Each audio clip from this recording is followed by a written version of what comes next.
On your Friday episode of Locked On Raptors, MLSE opts against a pretty small fee to bring a WNBA expansion team to Toronto, and the future of the WNBA in Toronto is very much in doubt, not to mention what this might mean for the Raptors ownership group. You never want to have weird stuff going on at the top, but it just might be going on. We'll get into all that on today's show with Chelsea Leite from Raptors HQ. Let's go. You are Locked On Raptors, your daily Toronto Raptors podcast, part of the Locked On Podcast Network, your team every day. Hey, what's going on? And welcome to another episode of Locked On Raptors, part of the Locked On Podcast Network, your team every day. It is Friday, October the 6th, and I'm your host, Sean Woodley. I've been covering the Toronto Raptors now going on 10 seasons on various platforms. You can find all my work over on Twitter at WoodleySean. You can follow the show on Instagram at Locked On Raptors. And of course, come join us in the Locked On Raptors Discord server, a great little community we got building around the show. We got people from Ireland. We got people from Germany. I think we've got people from Poland and Australia and New Zealand. It is a wonderful place. I'm calling myself Mr. Worldwide now. I don't think that nickname has been used, just on account of the wide reach of the podcast audience, apparently. I'm going to trademark that nickname, all that. Again, I'm pretty sure no one's using that as a nickname. So come hang out with Mr. Worldwide in the Locked On Raptors Discord server, and we'd love to see you join us. Going to be a good place to be as the season gets rolling. First preseason game over the weekend. If you want to hang out in there and chat, it would be a great place to do so. Today's show is brought to you by our friends over at FanDuel, the number one sports book in all the land. And right now, make every moment more. New customers can get $5 and get $200 to bet $5 that isn't get $200 in bonus bets guaranteed. Visit FanDuel.com/lockedon to get started. A reminder, you can find the show for free wherever you get your podcasts, all that good stuff. Subscribe, rate, review, go to the YouTube channel, hit the big subscribe button over there, get your notifications. It's lovely. We appreciate your patronage very, very much. On today's show, we're getting a little grim as the bigwigs in the boardroom, the amorphous blob of corporate ownership of the Toronto Raptors, the Toronto Maple Leafs, and TFC, and I guess the Argos too, has decided not to go forward with the $50 million expansion fee to bring a WNBA team to Toronto. Expansion was announced yesterday. There were some thoughts and whispers that maybe Toronto was going to be involved. It's the exact opposite, and it sucks. And we're going to talk about why it sucks with our lovely guest who does not suck, who is the best. It's Chelsea Leite from Raptors HQ. Chelsea, how are you today? I'm good. I mean, based on all of the stuff you just said, I could be better, but I am good.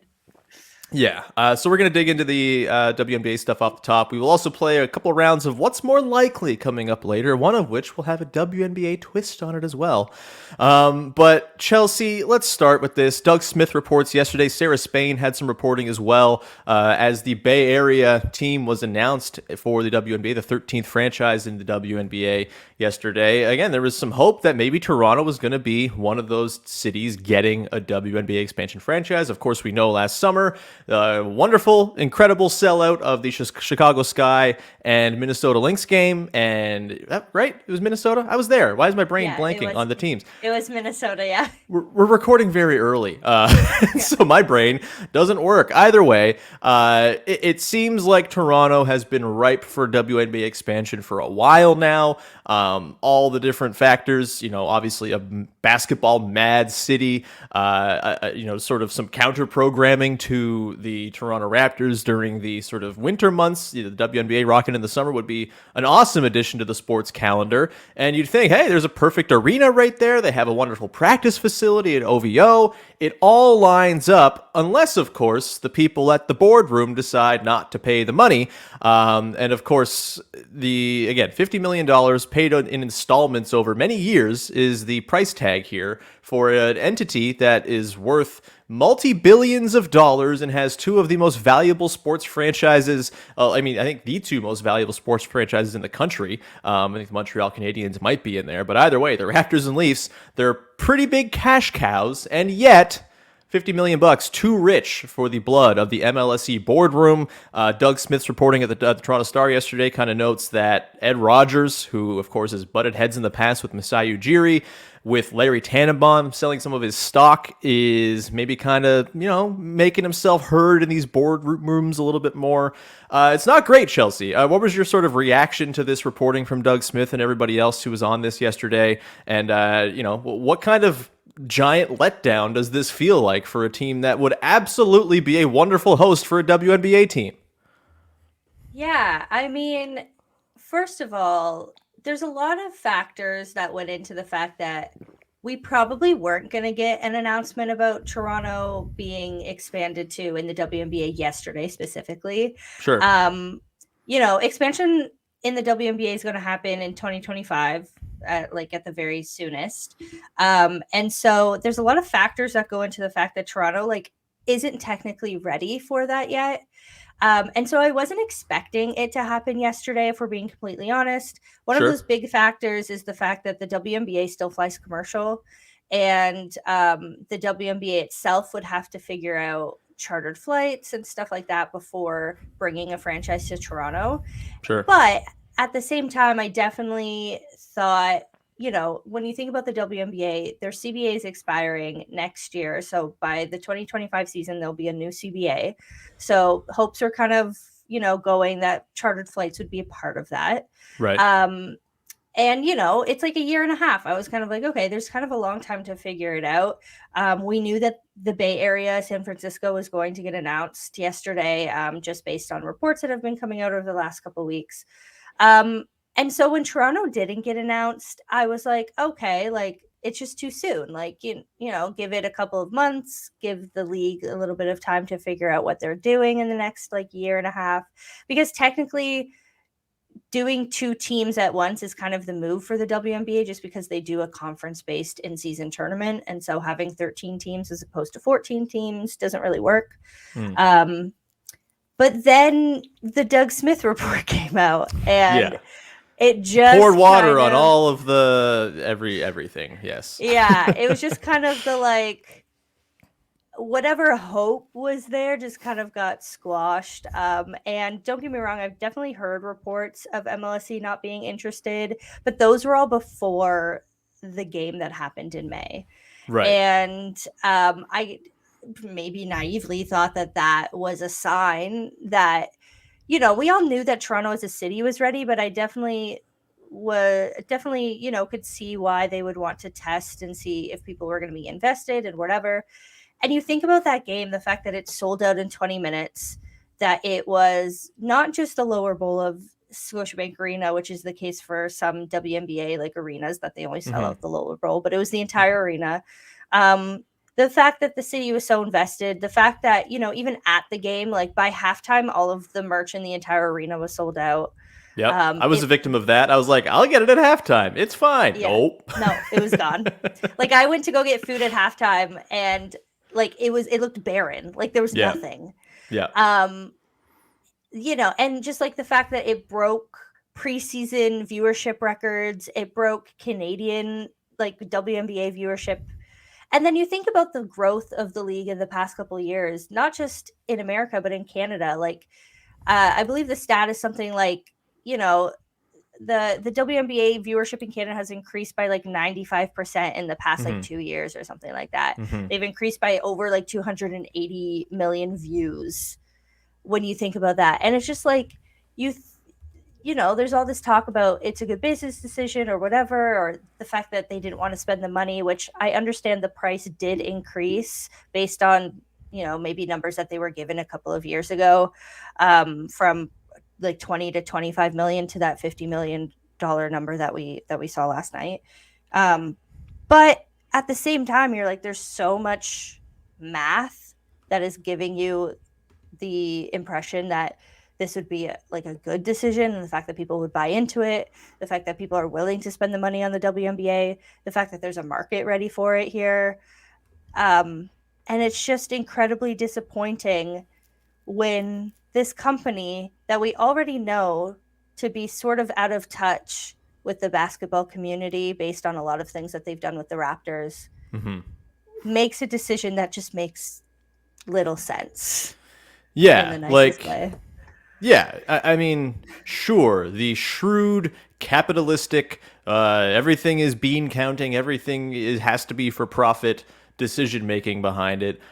Fine, whatever. Maybe it is something where you lose some money in the beginning and it takes some time to get your money back. But like, I would think that a company of the size of MLSE, who has seen in their own house how just like sports franchises expand in value exponentially upon purchasing them, you would think that with the WNBA headed in the direction it's clearly going, with the new CBA coming in, like you mentioned, surely new TV deals coming down the line that are going to be more lucrative, all of this stuff, the star power in the league, and like frankly some of the Canadian star power that's going to be in the league as well. Like it just, for me, if you consider yourself like a sound investor and look at this as a decision you don't want, like I think you don't want to go down the route of, like, you're bad at your job. I'm sorry. Like, this is just like no logical argument to me that this is not something that would not have some sort of payoff down the line to add it to the portfolio of MLSE. Not to mention, it's just like the right thing to do to promote women's sports. And like, you have the facilities, you have everything set up. I know that you mentioned the charter flights thing. That is an obstacle to overcome. But like you said, 2025 is when this is all happening. Like, there's still time to sort these logistics and particulars out. And to just get the report yesterday that they're just like not interested is really disappointing. And you would think, okay, well, maybe this brings in the opportunity for some sort of individual rich person to say, hey, I'm going to bring this team here. Good luck, because MLSE owns the rink and there is no other place, the rink, the stadium, arena, whatever we're calling it. There's no other place that's really a viable host of a WNBA team in the Toronto area. And so we're left with just kind of, all right, well, maybe we'll see you in 5 years or 10 years or whatever. And it's just really, really disheartening. It stinks. And I want to talk more about this. We'll continue on the other side, Chelsea, and get into some of the other particulars of this and how this might affect the Raptors, honestly, because like MLSE, they're getting penny pinching now.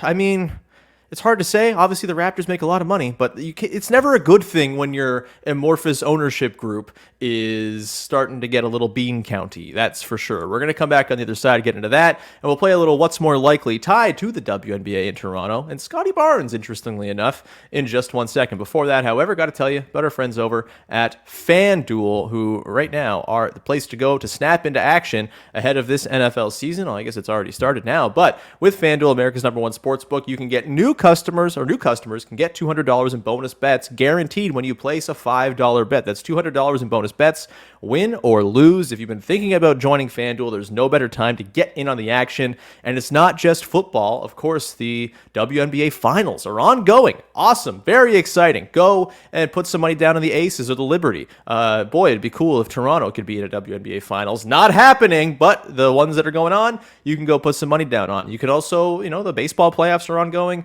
Maybe you're someone who, unlike me, is watching the rest of the playoffs after the Blue Jays going out. You can go ahead and put some money down there as well. The app is super easy to use. There's a wide range of betting options, including spreads, player props, over-unders, and more. So visit FanDuel.com/LockedOn and kick off the NFL season. FanDuel, the official partner of the NFL and the Locked On Podcast Network. All right, we continue on here. Chelsea Leite, Raptors HQ, along. Love having you, Chelsea. I had to. I know you were on recently, but it was like, who better to talk about this stuff with than Chelsea? So thank you for making the time and being here. Everyone, of course, please go check out this week's previous episodes if you haven't. Lots of good stuff this week. Kind of reacting to Media Day and all the fallout from that. Talking a little bit of optimism as well with the defense talk we had with Samson Folk yesterday, if you want to go peruse that episode. But let's continue here, Chelsea. So I guess, what are the pathways here for the WNBA to Toronto at this point? Is it just a matter of you revisit it in a few years' time and hope that the powers that be are kind of back on board? Like, it feels very hopeless at the moment with this reporting coming out. And it got me really thinking yesterday, like, I know MLSE has been a pretty good steward of these teams for a while now, and they won a championship with the Raptors. They paid the luxury tax. Obviously, they invest a lot in the Leafs, and sort of off the court, they invest in a lot of stuff as well. But I get a little worried again when the penny pinching comes into play.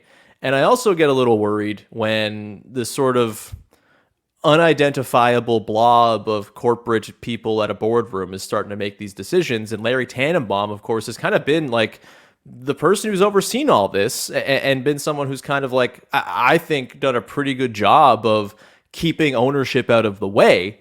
But with his stock being lessened, with Ed Rogers becoming more of a figure, it seems, within the conversation, it got me really wishing, like, why don't the Raptors just have, like, one individual terrible person owning the team? Like, I made this point yesterday. Yes, Tillman Fertitta is terrible, but at least Houston Rockets fans know who to throw rotting fruit at when things are going wrong.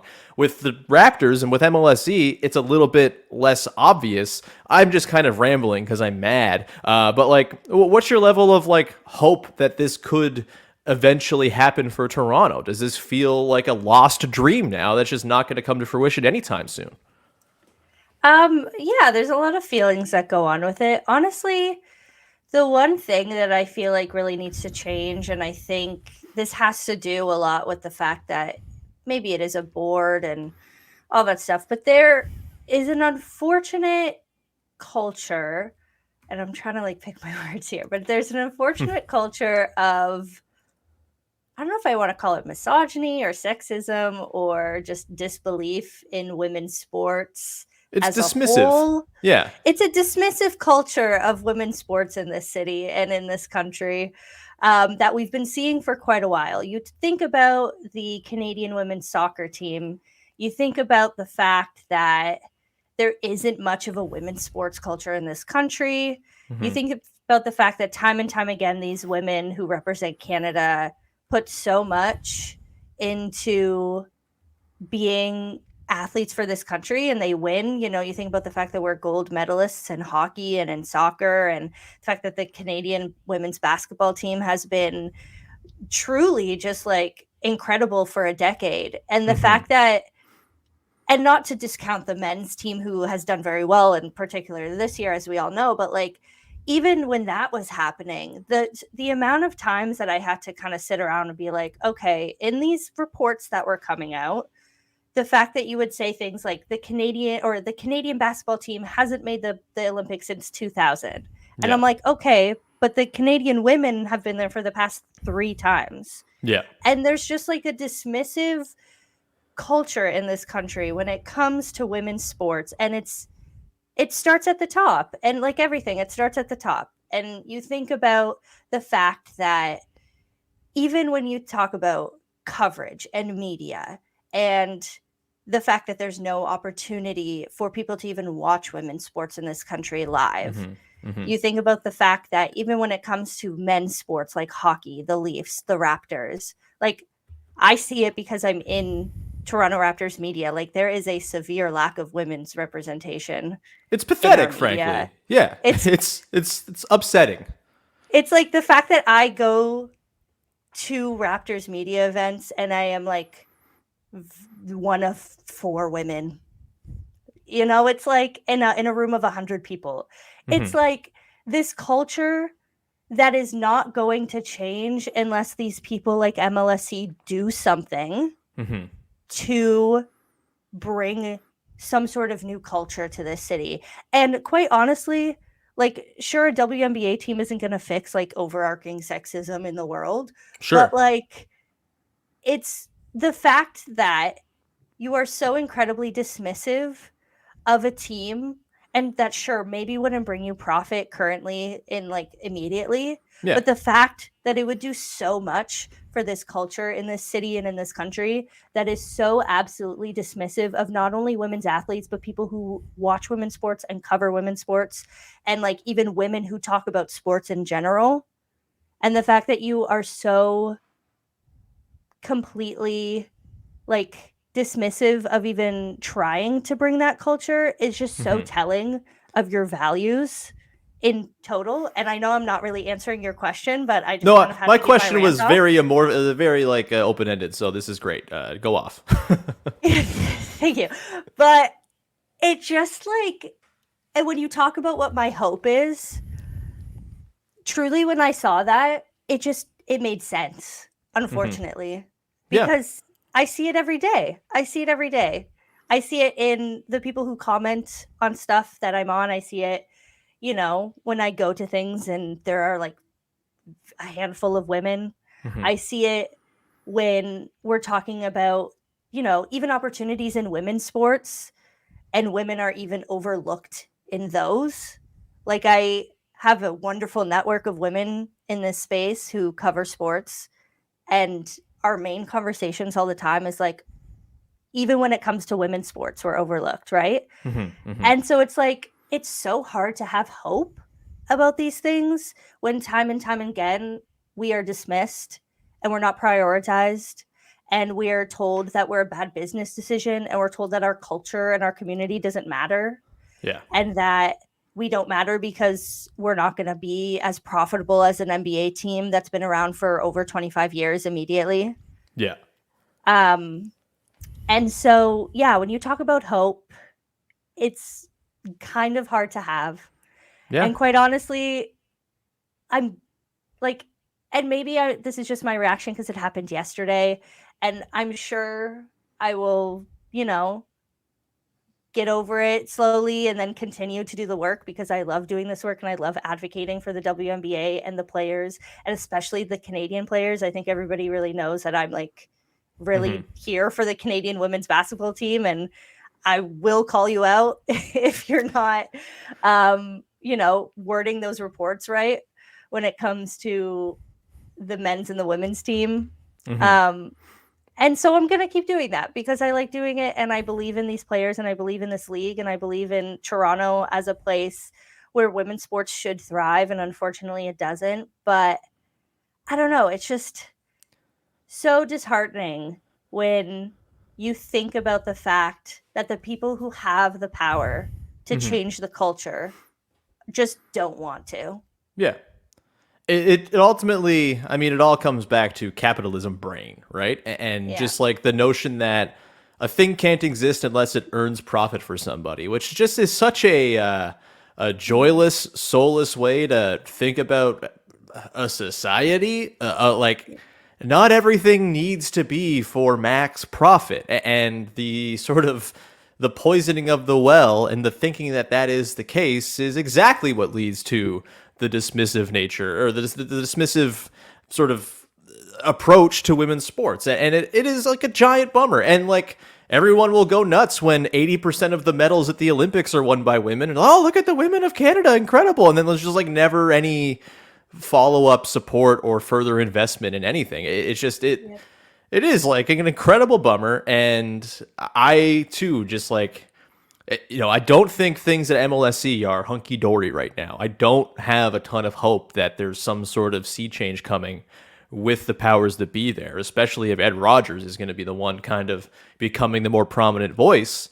It's like, it is really disheartening. And to have the high that was that preseason game last summer, being there, seeing just like the scores of young girls there watching professional sports played by people who are like them, and now they're not going to get that opportunity for who knows how long. It's such a bummer. Obviously, and obviously I don't want to dismiss the fact that the PWHL is coming here. I was just about to say that. So that's very exciting, and can't wait to support that team and everything. But they're not owned by MLSE. And if that was the option, then who knows what would happen. Probably wouldn't exist. Exactly. So don't want to dismiss the fact that that team is coming, and I'm very excited to support them. But we will put a pin in this conversation for now. We'll come back. We'll get into some Raptors stuff, and we will have a WNBA theme to one of our What's More Likelies that we'll close out the show with. Leave it on a less, frankly, depressing note, hopefully. God. The rich people, they're bad. We'll come back in just a second and get into a couple What's More Likelies around at the show with Chelsea. Before that, however, got to tell you about our friends over at Bird Dogs, who make the most comfortable shorts you're ever going to wear. I got to tell you, sometimes we get like clients on the podcast, and I'm like, okay, yeah, this is good stuff, and I'm happy to support it. Bird Dogs are like the most comfortable shorts I've ever worn in my entire life. I cannot tell you how like easy, breezy, wonderful, comfortable these shorts are. The built-in comfort lining is an absolute absolute game changer, especially on like a hot day. I know it's getting a little bit cooler now, but if a weird October heat wave hits again, you want to bust out those Bird Dogs, baby. They're super comfortable. They also have like jogger pants, and they have a ton of different things available at their site. They have hats. My wife has the Bird Dogs hat they sent us. She wears it when she goes and works out, goes on a paddleboard, whatever it might be. It's super comfortable. It's all really, really well-made stuff. My dad, I gave him a pair of the Bird Dog shorts. They're his favorite shorts in the whole world. You got to go check Bird Dogs out right now. They're functional for any occasion, whether you're going to the golf course, going on a date, for an evening out with friends, the pool, the workout, lounging, work, whatever it is. Bird Dogs are the way. I was wearing my Bird Dogs last night around the house. They're a perfect lounge short. I love them. You're going to love them too. Go to birddogs.com/LockedOnNBA and enter the promo code LockedOnNBA at checkout for a free Bird Dogs water bottle with your order. That's birddogs.com/LockedOnNBA for a free water bottle at checkout. You won't want to take your Bird Dogs off. We promise you. All right, rounding out the show here. It's been, I think a dour tone so far today, but we're going to try to brighten the mood a little bit with a little game. We love a parlor game here on Locked On Raptors, and we're going to play a little What's More Likely. How this works. I pick two unlikely outcomes, and we have to talk about which of the outcomes is the most likely. And I might have jumped the gun on saying it's not going to be depressing, because the first one I have here, Chelsea, is... What's more likely, Scotty Barnes makes an All-NBA team before 2028, or Toronto gets a WNBA team before 2028? 5 years out. Of course, the first round of expansion here is coming in 2025. Maybe there are more rounds between 2025 and 2028. There is hope, maybe, although we just spent a whole segment talking about why there's no hope.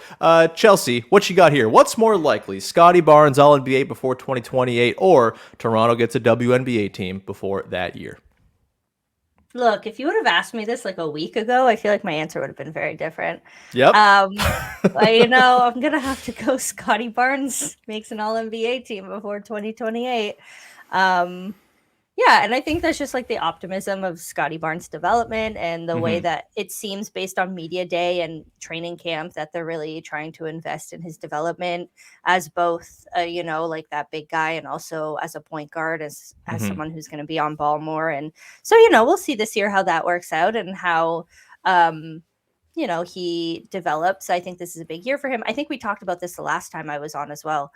How big of a year it is for him. And so, yeah, I mean, as much as I really want to say, the WNBA comes to Toronto before 2028, likely what will happen is, 2025 will come. They'll put two new teams. It's looking like San Francisco, which they announced yesterday, and Portland seems to be the other team. And then they'll probably let those two teams kind of play out for a couple of years and see how the league goes and how growth is going by that point, and then maybe announce two more teams after that. So 2027, 2028 at the very least, but you never know with the WNBA. So it's hard to see that as a viable option.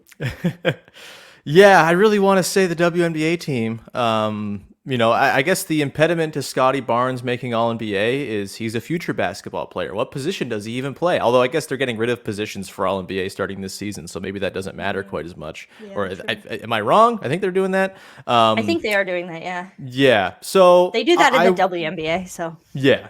Maybe you should take your cues from a league that's run pretty well. Yeah, I think Scotty is probably the more likely one here. The one I'm rooting for more. Look, I'm rooting for both things to happen. Why not both? I say this would be great. Yeah. But big picture stuff here. WNBA before 2028 would be pretty darn swell. But I'm gonna have to go with Scotty here as well. The thing that is always going to remain is that Toronto will be like the sort of Are they at the status where they're like the best city without a WNBA, like the best potential host city without a team? Like, I know there's lots of cities that would throw their name in that ring, but as far as just like overall impact, it feels like Toronto's always going to be top of the list. Yeah, I mean, we're a little biased. I know, like, Portland was a part of the conversation, Bay Area, but now, like, they're out of the conversation. They have teams. It's whatever. Toronto's up there. Philadelphia's up there. Nashville is up there, has a big women's basketball culture in Nashville because of the Tennessee college team. Right.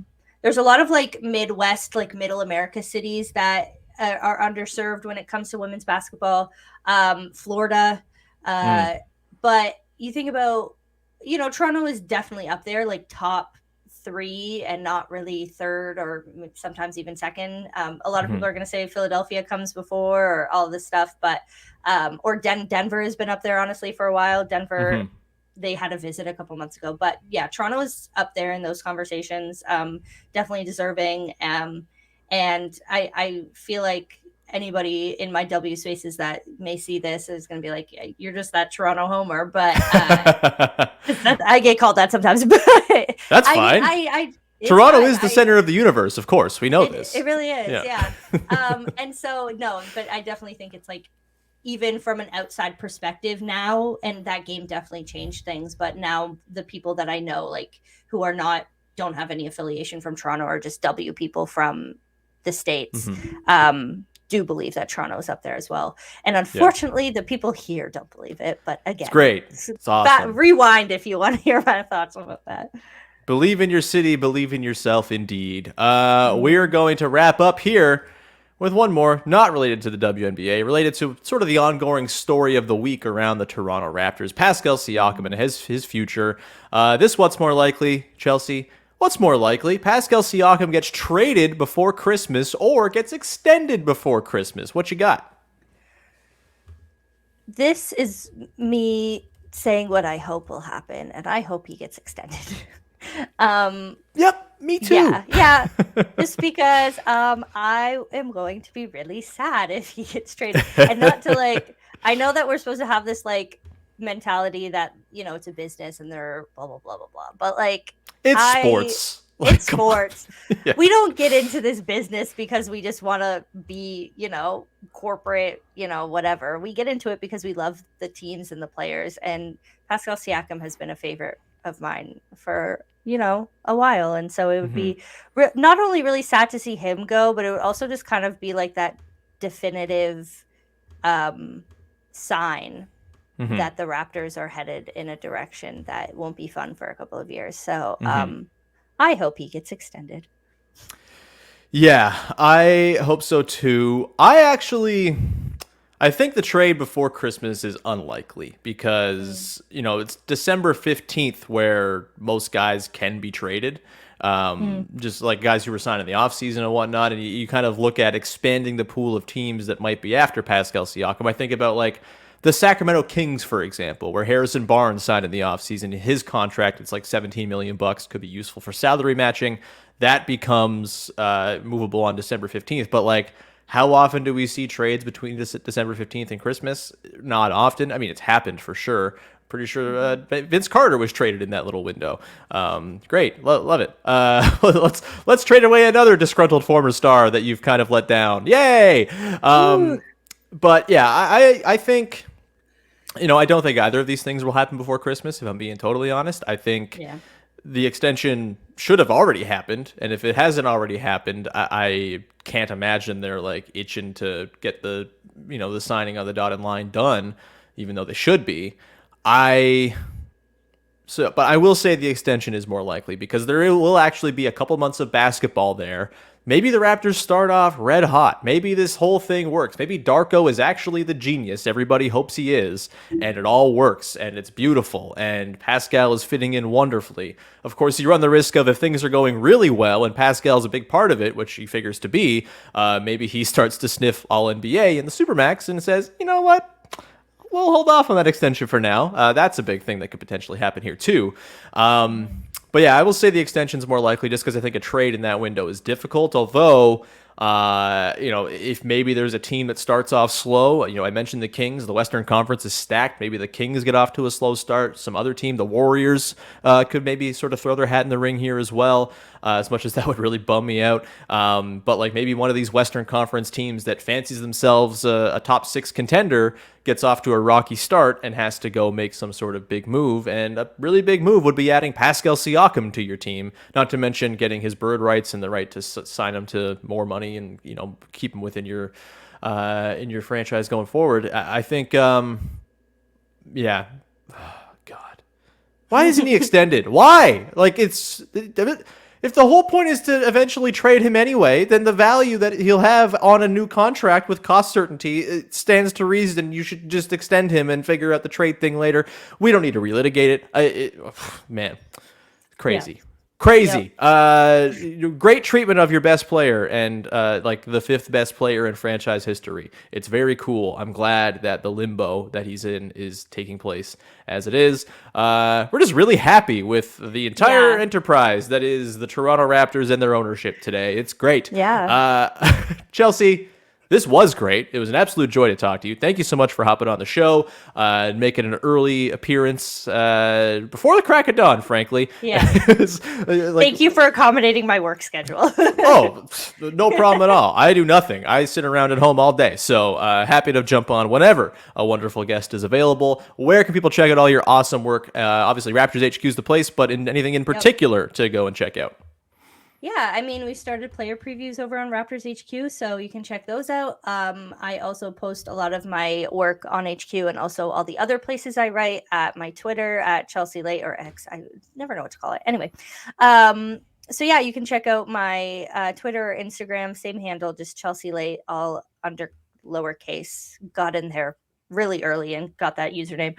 And then, I post everything online that I do. So check out my writing. I write for quite a few places. Hell yeah. And yeah, WNBA finals previews are rolling this week. So if you're interested in that, I have a lot of that stuff coming out. Awesome. Everyone go read Chelsea's work. An essential cover on the Toronto Raptors, no doubt. You can find me at Woodley Sean. Go subscribe to the show on your favorite podcast apps for free. Leave comments, leave ratings, leave reviews. We're on YouTube for free every day as well if you want to see my mug. And you can also go and join the Locked On Raptors Discord server. It really is the place to be right now with the preseason starting this weekend. You're going to want to be in there on Sunday as they take on, the Kings in Vancouver. That's going to be fun. Yeah. And you can, come hang out there throughout the season. That's where my thoughts on games are going to be. So come hang out and get my, what would normally be tweets, just will be Discord posts. So come hang out. We'd love to see you there. And that's going to do it for this week of shows. Go listen to the whole catalog from this week if you've missed anything. We'll be back again next week to talk about preseason game and a whole bunch more. Won't be on Monday as I'll be driving home from my parents who moved like 4 hours away as they retired. So I'll be driving home from Thanksgiving. But Tuesday we'll be back and we will recap the first preseason game and look ahead to the rest of the week as the preseason schedule will then ramp up a week later and we get closer and closer to the start of the NBA regular season. Until then, thank you so much for hanging. We'll talk to you then. Bye.